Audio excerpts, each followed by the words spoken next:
Hey everybody, welcome to my YouTube channel Foreclosure Help 777, where we talk about everything foreclosure related. Today we're going to talk about what a lot of people have been sending me questions about, and that's how to write your complaint and write your defects in your assignment of mortgage clearly, so that way the judge understands what you're saying. So let's take a look at some things.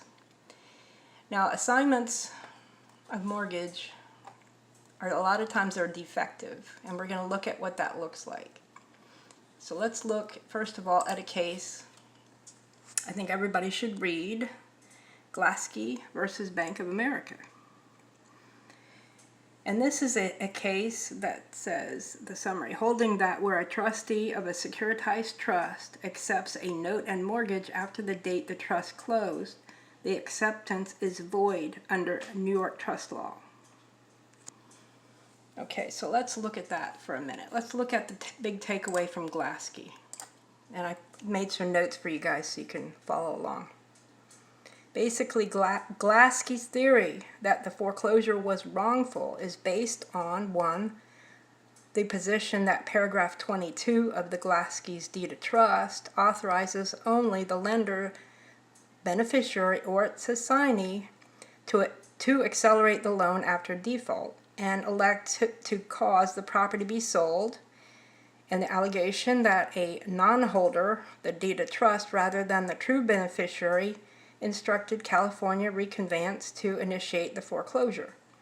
The allegation is that the WAMU Securitized Trust was formed under New York law, supports the conclusion that New York law governs the operation of the trust. New York Estates Powers and Trust Law, Section 724, provides, if the trust is expressed in an instrument creating the estate of the trustee, every sale, conveyance, or other act of the trustee in contravention of the trust, except as authorized by this article and by any other provision of law, is void. Under New York trust law, every sale, conveyance, or other act of the trustee in contravention of the trust is void. Based on the foregoing, we conclude that the Glaski's fourth cause of action has stated a claim for wrongful foreclosure. It follows that Glaski has also stated claims for quiet title, third cause of action, declaratory relief, fifth cause of action, cancellation of instruments, eighth cause of action, and unfair business practices under Business Professions Code Section 17200, ninth cause of action. So plaintiff's wrongful foreclosure claim served as predicate violations for her UCL claim. So here's a good situation where the homeowner wins. Let's look at a case now that is coming about, and I'm helping with her figure out how to write about the assignments of mortgage. Let's go to that. Okay. The first assignment, and her assignments, maybe we should look at the assignment real quick so you can look at that. Here's the assignment. Here's the first assignment. You want to look at your assignments of mortgage that are recorded in your county recorder of deeds. You might not find them anywhere else, so always go to your deeds office and see what's been recorded. This assignment of mortgage was recorded on 5/1/2020, as you can see. And guess who ordered it? PHH Mortgage ordered this. And it says on your assignment of mortgage here, if you can see this, everybody, I hope you can see this, that MERS is acting as the assignor for the lender, which is New Hampshire Accredited Home Lenders, its successors and assigns as the assigner, giving it to U.S. Bank National Association as trustee for Residential Asset Security Corporation, Home Equity Mortgage Asset Backs Pass Certificate Series 2005-AHL1, and it has the address. It's, of course, the address of PHH.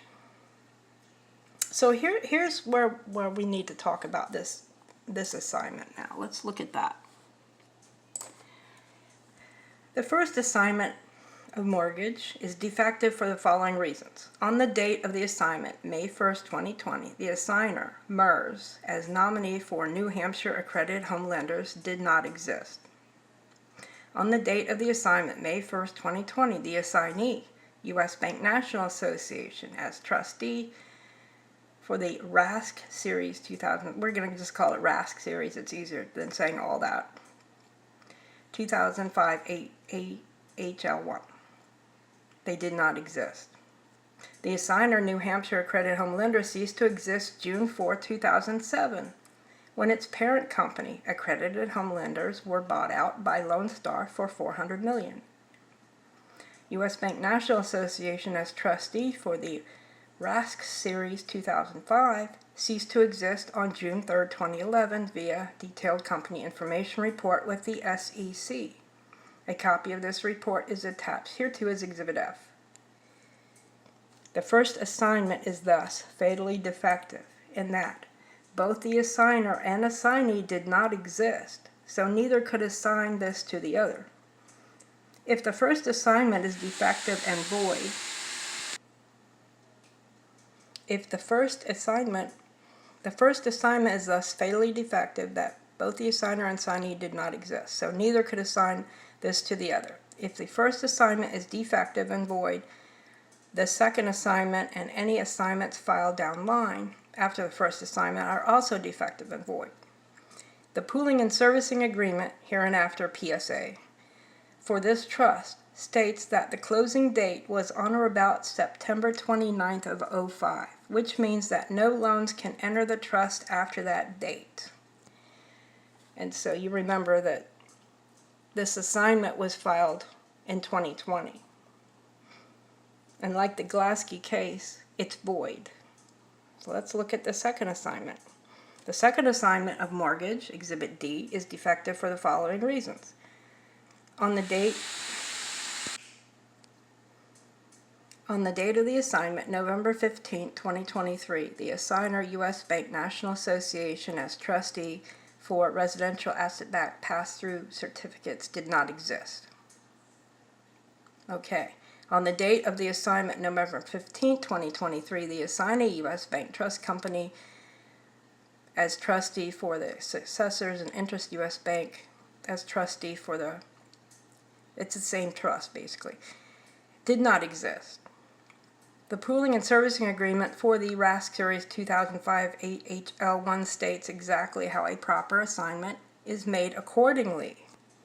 It states conveyance of mortgage loans, original issue of certificates, and you can look up your pooling and servicing agreement online if you type in what the name of the trust is, NSEC, and you can type in prospectus and it should come up.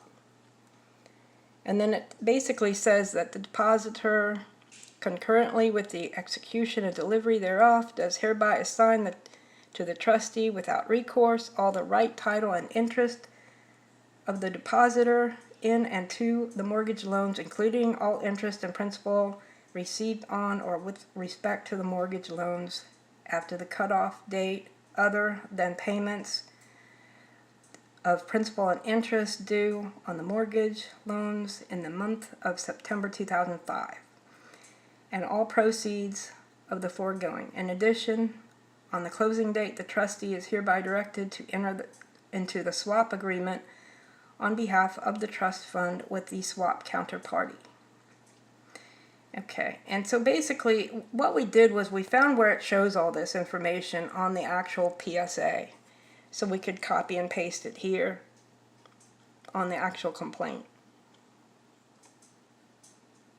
And it says here, the original mortgage note endorsed without recourse to the order of the trustee, and showing an unbroken chain of endorsements from originator thereof to the person endorsing it to the trustee, or with respect to the destroyed mortgage note, and original note, lost note affidavit from the related seller or residential funding, stating that the original mortgage note was lost, misplaced, or destroyed, together with a copy of the related mortgage note. Now, number 24, it says the mortgage note is not properly signed in accordance with the terms and conditions of the PSA. It states that the originator, Accredited Home Lenders, New Hampshire, endorses the note over to the depositor, Residential Asset Securities Corporation, then endorses the note to the trustee, U.S. Bank National Association. All must be endorsed before the trust closing date of September 29th of 05. If you examine the plaintiff's note, you see it has defects. These defects are, and you know, we don't have to go through all of this, guys, but there are defects on the note. It's not as it should be endorsed. And the notes of launch is only endorsed in blank by its originator. There's no endorsement by the depositor, Residential Asset Securities Corporation, and there's no endorsement by the trustee, U.S. Bank, N.A., to the actual trust. So again, these are defects that make it void in the chain of title, guys. Plaintiff alleges that the RESC Series 2005 AHL1 is not the true owner of the subject loan, and therefore the plaintiffs seek to quiet title to their property and remove the clouds which defendant has caused.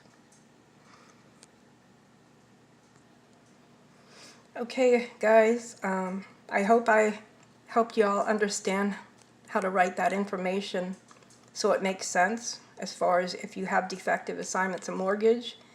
If the assignment was filed after the closing date of the trust, then you need to point that out. And also look at your promissory note for any proper endorsements or improper endorsements, I should say. If the allonge is there but it's not permanently stapled to the note, it's going to be defective just by that alone, just so you know. An allonge must be permanently affixed to the note or it's no good. So I just thought this would be helpful to you guys.